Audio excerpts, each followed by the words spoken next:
My animation and physics sim expander add-on is available on Blender Market, and it now supports the ability to use collections for secondary explosions. So this is a great time to improve my original fireworks render. As you can see, it was not very exciting. So let's go over how to make some cool fireworks. This scene is very basic. I just really have a particle emitter that is shooting straight upward. And when we look at the camera view, you can see that they're kind of lingering right before they drop, and that's what we want. All we really need are particles that die. This system doesn't matter as much as the secondary, so I'm going to set that up and let you see how it's done. So I'm just going to add an Icosphere. The reason this one matters so much is if we're making fireworks, we need it to kind of pop like a firework. This scene has some drag. I'm using a drag force field. So the first step would probably be to up the normal velocity. Yeah, that's pretty good. It's just going a bit far for my taste. Right, that's nice. That's very nice. So they kind of go up a bit, but then they're drooping like a firework. There are some settings to really pay attention to here. We don't really want 1,000 because these are going to emit in like 3 frames. So let's see what that looks like.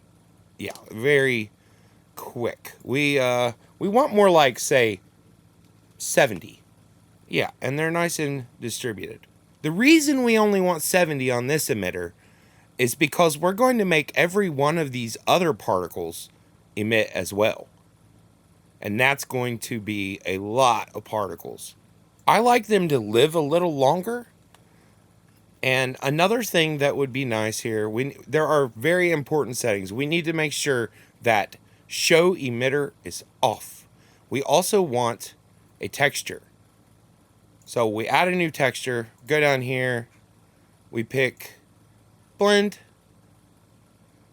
We want it to influence size, and we'll pick coordinates, strand, particle, and turn on the color ramp. This is going to tell our particles to start big and then shrink after a time. So we probably want them to stay big all the way.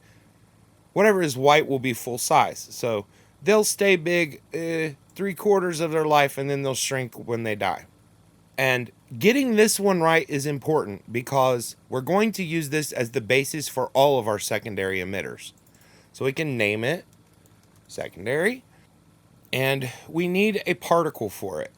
So I'm going to add a new Icosphere, drag it over here where our other one is, and we're just going to throw an emission material on it. Pick a color, any color. I liked purple for the secondaries for the first run. We need a little more purple. There we go. And we want to up the glowiness. So we go back into our particle system and we pick object and we select our new particle. So that we'll name this purple particle. And something that we can start to do now is move these to a all particles collection, this purple particle, and we can duplicate it. Make sure that we hit single user, and we can change the color to something else, maybe a gold or orange.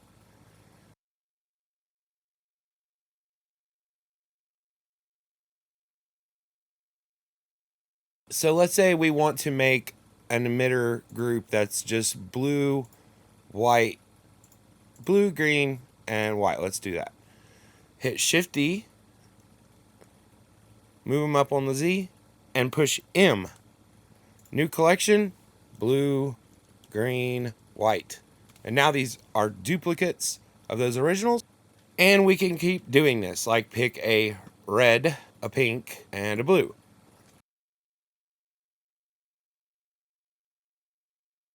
So I've got 4 collections here, and for my first secondary, I just want that purple, okay? So let's do phase 1 of making our fireworks. We'll go back to our primary emitter through the camera view. Something I don't like about this already is that these don't go high enough and they're not very spread out. So I'm going to fix that. One way to spread them out is actually just to elongate the emitter. So SX7. Now the emitter's wider, and since it's using normal to fire them, it will sort of shoot them a little wider. What we also need is some speed. So we're going to up the normal speed a little bit and the Z speed. So this should help a lot, and I'm going to save.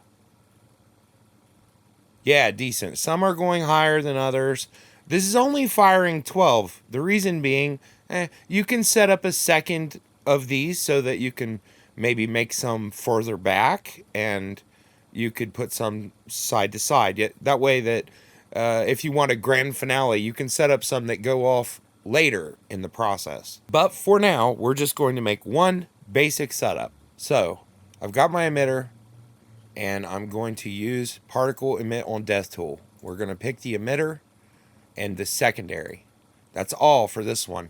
I am going to choose animate. I want to show you what it does. But let's run it without it first. We have to set how long to emit them for. And I think only like 1 frame is really necessary. It doesn't matter what we set on the secondary emitter. It's going to do the math automatically and make them emit for 1 frame when their parent dies. So whenever that first one dies, the emitted particle, the secondary will be spawned at that moment, that exact moment. So let's try it. There's one more thing we can do. We can randomize the amounts of particles. So if we would want 65 to 100%, so about a 35% variance, we could put 65. If we want it to be up to half the velocity, from half to full velocity, we can do that as well. I'm going to go ahead and set something on my secondary. It will not do anything yet, but we can set an object velocity, and if we use animate, it'll work, but I want to show you what they look like with and without. So let's run the script. That was quick. Okay, so you can see that it has placed our emitters. This is where all of them die. And we can see that they are indeed going off when they're told. I'm going to make a quick render of that so that you can see what it really looks like. To be honest, I hate it. I notice a few issues right away. First of all, I feel like the camera is a bit too close. Secondly, the particle size on the main emitter is way too big. So we're going to cut that in half. In my original, something I did that gave it some nice motion blur was, let's put this drag in its own collection and make the main emitter only allow itself to be affected by that drag. So we can make another drag, and we're going to use this one to control our main secondary emitters so that they can have this pop. So they can start super fast, more like an explosion, and then slow down. We will not be seeing that yet. Why is it not affecting this particle system very much? Oh, because it's probably baked. There we go. So we're going to see that this is probably too extreme. This is not how drag is supposed to work. There we go. It was a caching issue. Okay, so drag is way too extreme now. We probably need more like 0.2 on both when it's working correctly. Yeah, that's what I'm looking for. It's just a little subtle effect, but it really helps. So it'll start fast and then they'll slow down. I like it. So they lose that velocity and then they rain down, and it's nice. Okay, one thing you can do here is randomize lifetime by about 25%, 0.25. That'll help. I felt that the camera was too close, but I need to check that. I'm just going to pull it back along the Y here. It's 150 meters away, but it's still a bit too close. Okay, and we can probably up the speed of this now a little bit too. I've deleted the collection. It's not really much of a loss. So these will go a little faster, higher, and they're smaller. That's good. Very good. Looks like just a little bit more lifetime randomness maybe. And bringing back the velocity by like 2 meters a second should help. You have a lot of options. You could also increase gravity. No one will be able to tell. So that's looking very good now. I'm going to rerun it with the same settings. But this time I'm actually going to go ahead and do animate. It allows the secondary to get speed from the parent because it's animated along with the parent. So it has a velocity when they explode.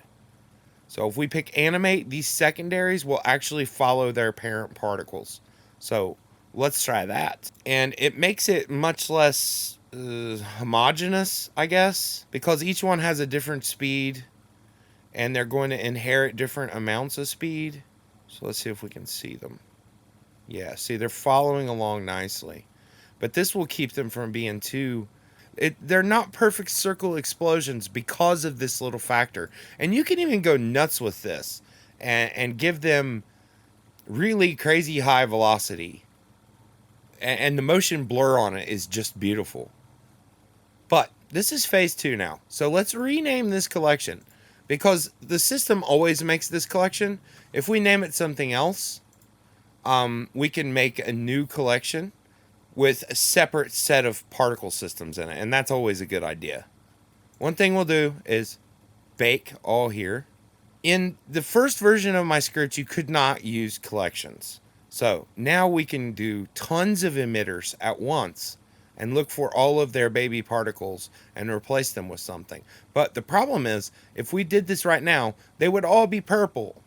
That's not what we want. So what we need to do is go to the secondary emitter and we're going to duplicate it. And let's go ahead and put these in a collection together. Secondaries.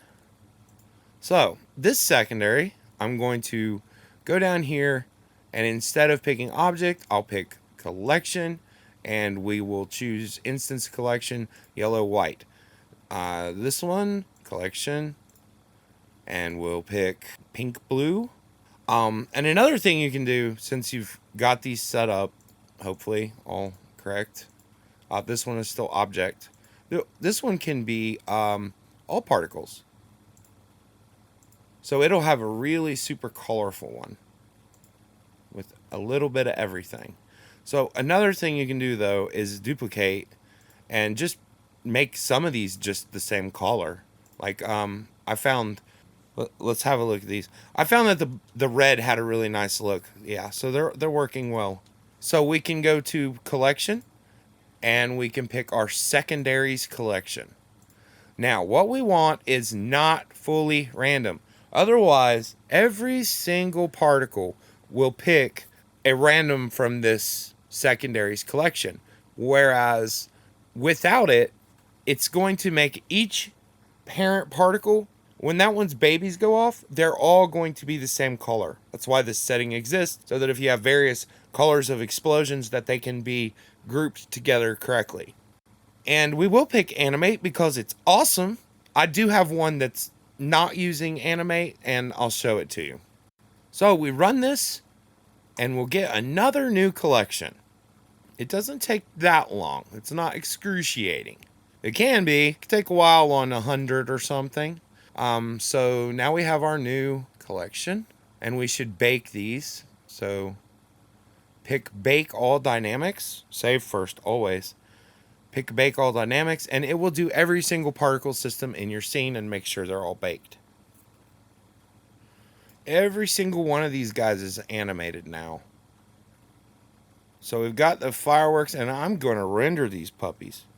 Something that I didn't like about that was that my glow was a little too big. And it's not on high quality. I think going with that original size but making the quality high will make them look better. Let's look at, say, a frame where they're definitely going off in the compositor. You can just duplicate this setup if you want. Oh, yeah. That looks pretty good. They'll look great in motion. Lowering the threshold a little bit might be a good idea. It's either that or we need to increase the glow on our particles, which actually wouldn't be that hard right now. This is our all particles collection, and since these all share with the babies, the copies, so we can just like say, well, this is an 8 now. 8. This is the only way to get bloom in cycles rendering. You use image to a glare node, and then you add image with the glare, and you connect it to composite. You can easily add these. So now I'm going to render this one. I've actually started to render in JPEG because they're faster to read on the disk and they don't take up so much space. There is next to no quality loss that I can perceive. So I'm going to render these. Let's see what they look like. So there are some things I don't like and a few lessons I want to show you about how you can change things up here. Something I didn't like about the secondaries was the randomness of lifetime. It caused them to go off at different times, which eliminated this lovely motion blur happening all at once. So I'm going to delete hierarchy on both of these collections, and now they are gone. I'm not fully starting over, you know. We can duplicate our main emitter, and we can set it to go off at different times. So like, let's make one that goes off much later. It's only going to fire 6 shells, but it's not going to go off until frame 150. And this one will make 200. And it's going to only fire 6 or so as well, and from a different spot. Okay, so it's really easy. We can just pick these emitters, so we can just toss them in a collection. A main emitters. That way it'll appear at the top of the list. There we go. And rerun it with our typical secondary object. What I wanted to change was the velocity and the lifetime plus lifetime randomness. I want it at 0. I want all of its babies to go off at exactly the same moment. So I'm increasing their speed, and yeah, that'll do it. So since they won't go off at random, we'll get this lovely motion blur if we use the animate function. So I'm just going to rerun this. It's no big deal. You can see that it's super fast, especially on the first phase. And now if I just rename this one, we can do it again. But I want to show you something else. When you're dealing with these secondaries, like let's say you don't like the red one, or you like one better than the others, but let's show how we could make the blue, green, white appear more. Yeah, that's it. Just hit Shift D and duplicate it. If we also like the pink, red, blue, but we don't like that it's too dark, we could duplicate a white and then just drag it into that collection. And now it's a different colored collection. Does white and yellow need some help? Maybe we could put a red in there. So we can change the weightings of the particles and the emitters just by duplicating things, throwing other colors into the collections, etc. It's pretty nice. And it's also possible to set the size of particles. So if you pick all of these secondaries, I have a particle tuner tool, right? We don't need to do these one at a time. So I can set directly the size of the secondary emitter's particles and make them a little bigger or smaller with the particle tuner tool. We can also increase the count. So I'm going to reduce the size a little bit and add 20 to the count. So if I put plus 20, that will increase the count. You could also lower the lifetime by putting -10. But if we push this button, all the secondaries will be fixed to the new setting. Nice, huh? I love that. It's something Blender needed because you can't alt-click with different particle systems to change all of them at once. It just does not work. So we can take our particle collision collection 2 and grab our secondaries. Wait, we need collection. Get our secondaries back. And it's the same thing, just push the button. So it's really quick to tune and play around with settings because the script is nice and fast. It only works on frames it needs to. Because of the particle tuner tool, if this gets done and we hate how long these things linger, we could cut the lifetime in half. If they're set at 80, just put minus 40 there. It's great. So this is our updated scene, and everything is already animated, but what we would want to do before rendering would be to bake it. I believe, based on my experience, that it makes it more stable. So there are a few things I'm not fond of, but we know how easy it is to fix things because this is not difficult at all. We just delete the hierarchies and try again. One thing I don't like is about the main emitters. And I feel like when I look at that render, that they're not spread out enough. They're not covering the entire scene. So one way to fix that would be maybe to up the normal velocity on them. Another thing is that in my original, I ran the scene much longer so that the fireworks were more spread out. So let's have a look at that and how they're spreading. So some are going to the extreme left. I want a little more at the extreme right. That ought to do it. I'm going to make a new collection that's red and white, and I'm going to give it to that secondary instead of the single object it's rendering. I have to find it first. There it is. Lucky. So we can just change this to red, white. And that'll cut down on that blood red look. But you know what?